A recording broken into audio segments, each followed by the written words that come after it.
Hello, beloved. Blessings and greetings to you today. I am coming to you today to catch up and do a couple of things. I want to, first of all, wish you a happy Thanksgiving and a blessed holiday season coming up. This Thanksgiving marks 1 year since I went into a battle, somewhat the battle of my life. And I am so thankful today. Thankful for life itself. Thankful for people like you. Those of you who pray for me, those of you who have been friends, have been in my life for years. Many of you have been in my life for years. And I just want to say thank you. I'm so grateful today. And I want to be a blessing to you today and not belabor too long on this video, but I did want to share my appreciation for you, those of you who help us in our endeavors around the country and the world, and specifically right now in the United States, we're doing due diligence to be obedient to the Lord, to go and to show up and to be there for people who are in need. I just returned from a trip to Western North Carolina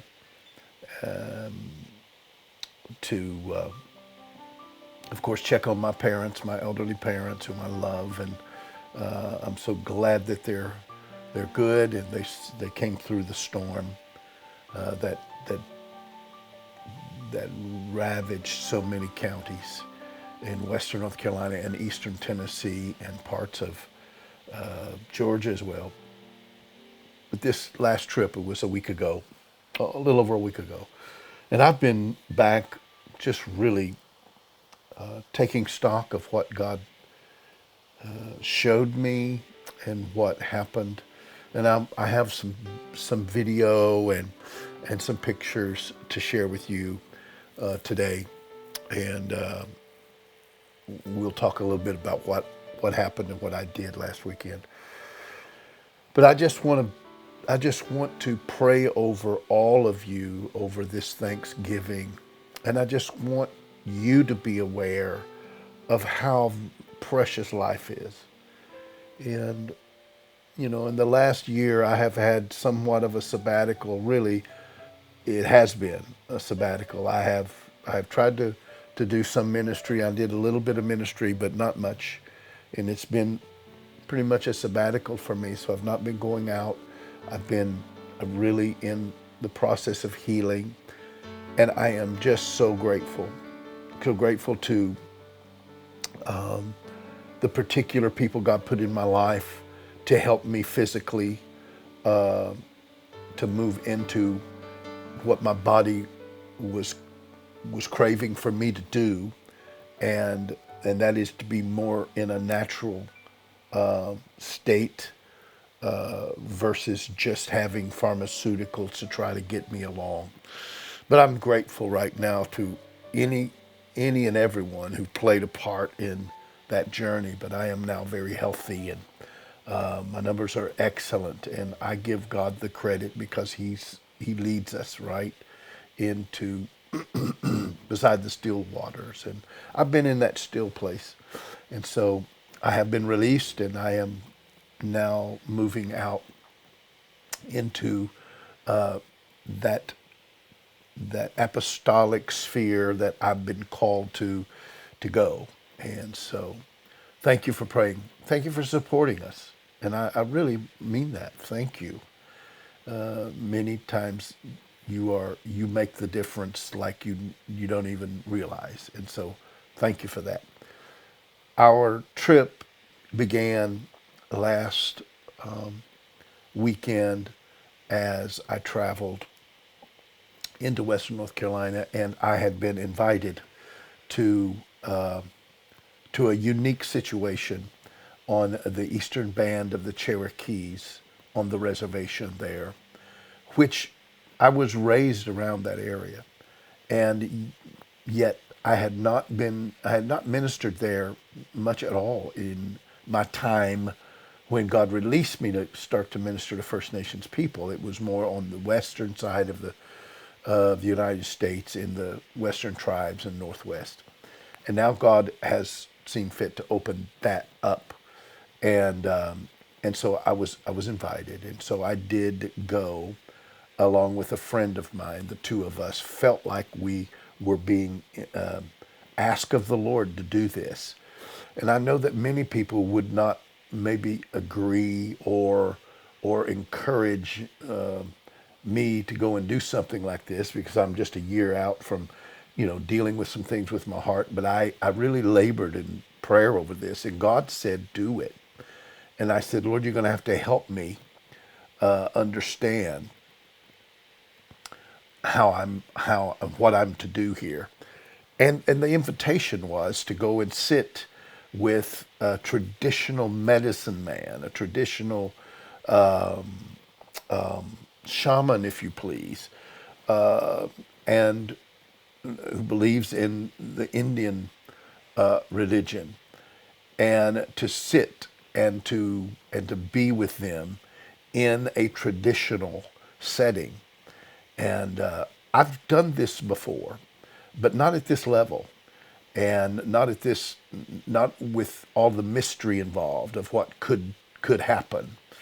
And so I had the prayer cover. Many of you provided prayer cover for me last Saturday. It was Saturday a week ago. At this is the I'm filming this right the day before Thanksgiving, so it was a little over a week ago. Thanksgiving of 24 is when I'm filming this, but a little over a week ago I was invited to come, and so I did. My friend, who is a powerful man of God, Devin O'Neill from Baton Rouge, Louisiana, and I went, and we obeyed the Lord, and it was an entire day that we spent, and there was some warfare for sure, but God was there in such a powerful way, and as we were invited into this ceremony and we went through the whole day, it was actually an entire day, over 12 hours we spent there, and it was like going into a historical moment of seeing how the traditional American Indian does church, if you please. And it's an amazing journey. And now we're seeing the parallel, the similarities that are so amazing. And you see this if you go into most religions in the world. You see the parallels to the Christ journey. And at one point, while we were, and this literally, to go into this sweat, and by the way, we were in there almost 4 hours.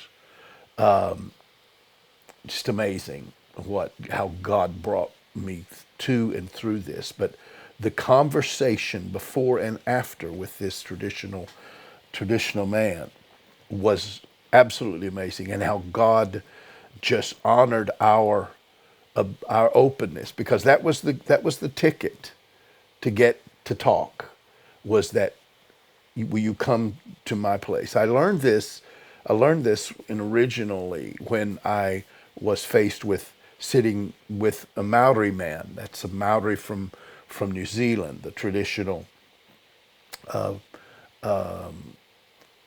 First Nations people there, if you please. And you would come and you would greet one another by touching noses. You would come in and you would, and the symbolism was you look into each other's eyes. Many of you have heard me tell this story. You look into each other's eyes and you're saying, I want to see what you see, and I want you to see what I see. I want us to be able to connect eyes. And then you blow out, they breathe your breath and you breathe their breath. That means I want the life you have. I want to feel your life. Do you want to feel my life? And at every junction of this of this time together, I was thinking about that, and I actually told that story to this medicine man, and it opened him up. Everything that he was sharing about his religion, God had and God had a parallel answer. And at the end of the day, I said, we are really right together. The only thing that's missing is the bridge, and the bridge is Yeshua. And when I said Yeshua, he says, I don't understand. I went, Yeshua in the Bible, the Christ. I said, Jesus. He went, oh, yeah, Jesus. Oh, that's that church thing. And when you went to the church thing, he was thrown off because he had always been told by certain of the church that he was a heathen. He couldn't, all of those things, which literally pushed him away. Then, so again, we had we had we had been given the right to come in and speak because we honored them, and now he's honoring us. And so we had this conversation about Yeshua all day, and I took him through the whole story, the real story.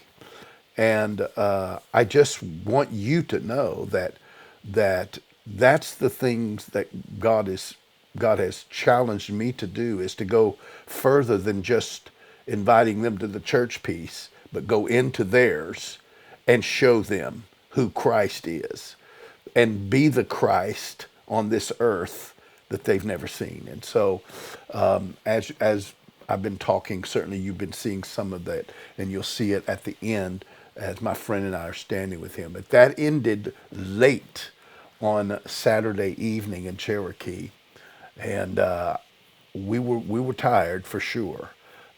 Yet I was exhilarated. I had no problem with the breathing. Even inside of that thing, there were 27 people in that little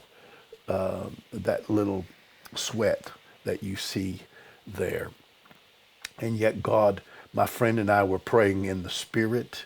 We were, there was no manifestations. Usually there are all kinds of things that happen in there. None of it worked. And we were just having a good time. We had a great sauna for 4 hours, and some sage. And the smell of sage was wonderful. It didn't affect us. And so thank God for those doors. And now I believe the door is open. Now I can come back and I have a door. The next morning, I went to the camp of where the United Cajun Navy was staying, and this precious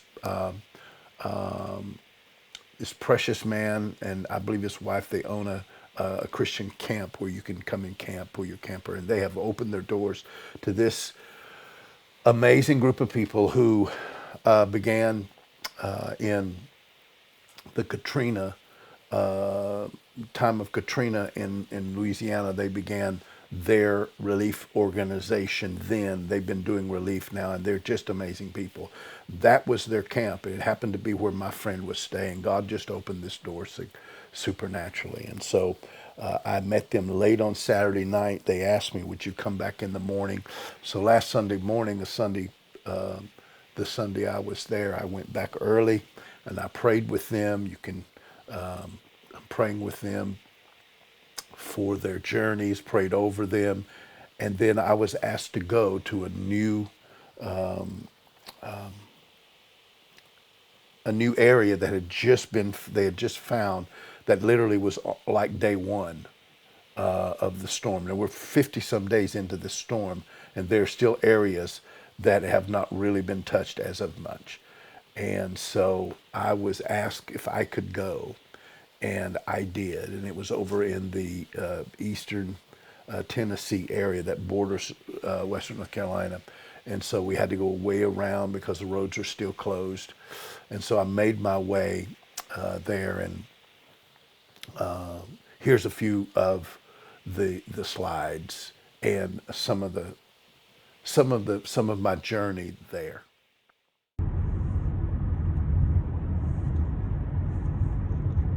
Hello, everybody. I am actually on my way now with this group, the United Cajun Navy, that we are supporting and helping, because they are supporting and helping so many people in relief efforts still going on from Hurricane Helene. So I'm actually on my way this afternoon. This is Sunday afternoon. I've been here this weekend working with them and having my boots on the ground to see what is actually happening. So this is just part of my sharing with you the story that's unfolding for this particular relief effort. So I'm on my way to Irwin, Tennessee, which is a town that was hard hit, very hard hit, as hard as the Swannanoa, North Carolina area, and yet they've had no real help there for 50 days, going on 50 days. And so I'm helping lead the effort here as we are taking supplies today to the people. We don't really know quite what we're into. There's been one assessment, but it is bad. And so I felt the Lord telling me to do this, and I'm obeying what He said to do. That's basically what I'm doing. And so the more it's unfolding, the more I know why.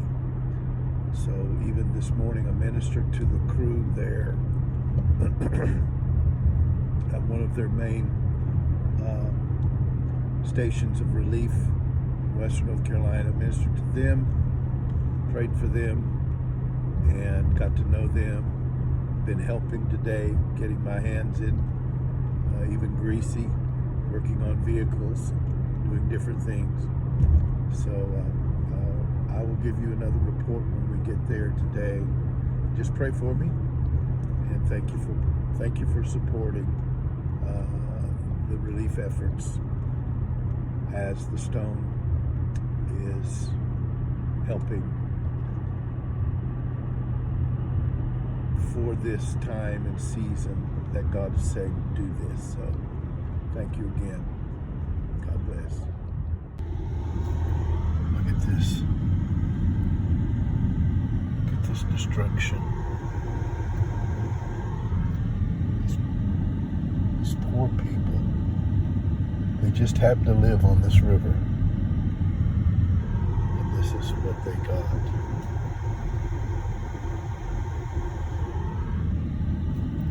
It's so sad. I don't have one. Oh. I put it down.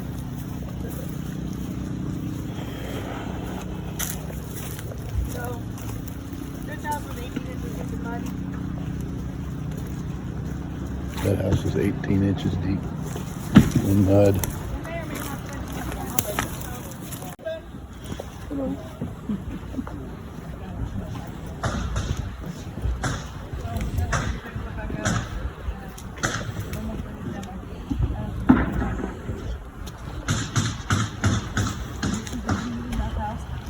Jesus.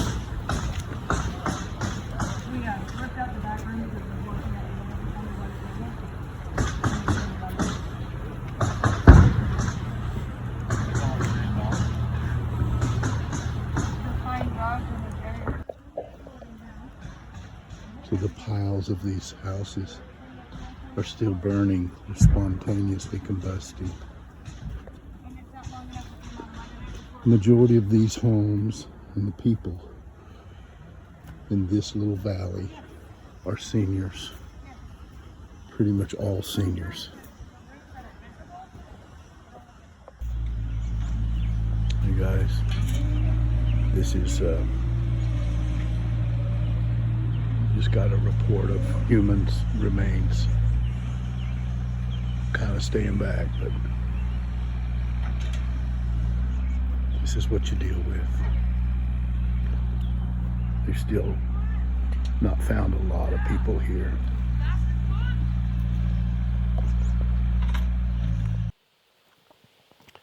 And I will tell you that this particular time literally opened me up. As you see, I came into the area, and these homes were just destroyed. There was nothing there. Just a few of them left. Most of these, like I said, were senior people, and it broke my heart, but it also let me know of how real it is to do this kind of work.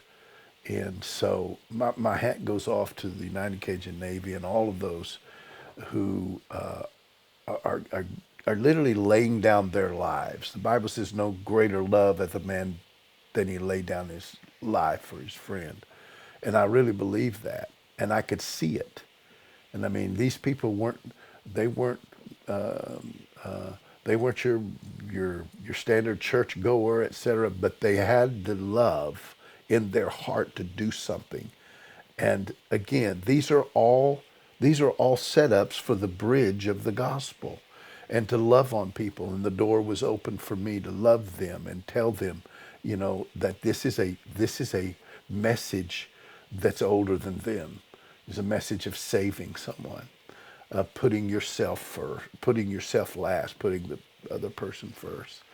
And sadly, you saw on that there was the possibility they had found someone, and I was walking up, and that was happening, so I stepped back, and things like that were happening all that day, and so we were able to to to bless these people. The donations that you have sent, many of you have sent donations, were able to send me and able to get relief, making donations to these different agencies. And so I continue to do this. I continue to check in with them. And the very next day, I received a message, and because the gal that was in charge there, who had taken it upon herself, because sadly, you saw a little structure. I put a picture up of a little wooden structure that had begun, just was going to be built. Looked like just a little, I don't know, a little closet, a couple of closets, and that was done by FEMA, and they worked there for maybe a day, and then they just left it. That was 50 days ago.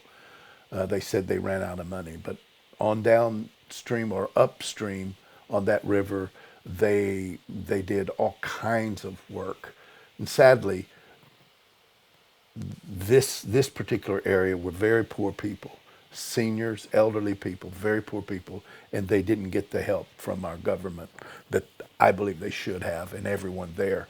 But United Cajun Navy and different groups stepped up to the plate, and thank God. The next day, they had some heavy equipment brought in, and a company out of Newton, North Carolina, donated 46,000 pounds of sheetrock, nails, and building supplies that are coming in there. And so all of this is happening. Thank you for your support there, because it means so much. It means so much. I just thank you. That's what I wanted to say here today. I just want to thank you. I want to say what a blessing you are to the kingdom of God. I will continue to reach out to you and let you know good things that are happening.